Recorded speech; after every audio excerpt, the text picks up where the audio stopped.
ఒక అడవిలో చాలా పక్షులు కలిసి సంతోషంగా జీవించేవి. ఉదయాన్నే లేచి గాల్లో ఎగురుతూ పాటలు పాడుతూ సందడి చేసేవి. కాని అక్కడ ఒక గుడ్లగూబ ఉండేది.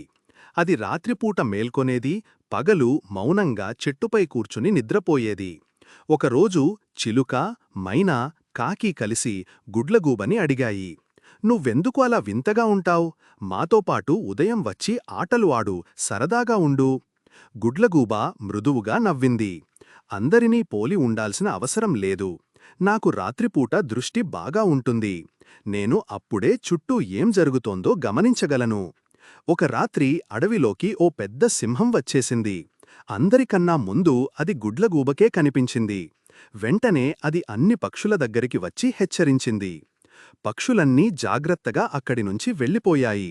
తరువాత అందరూ గుడ్లగూబ దగ్గరికి వచ్చి చెప్పారు, "మేము నిన్ను అర్థం చేసుకోలేదుగాని నువ్వు మాకు ఈరోజు సహాయం చేశావు. ధన్యవాదాలు." పాఠం మోరల్: ప్రతి ఒక్కరి జీవితంలో ప్రత్యేకత ఉంటుంది. అర్థం చేసుకోవడమే నిజమైన జ్ఞానం.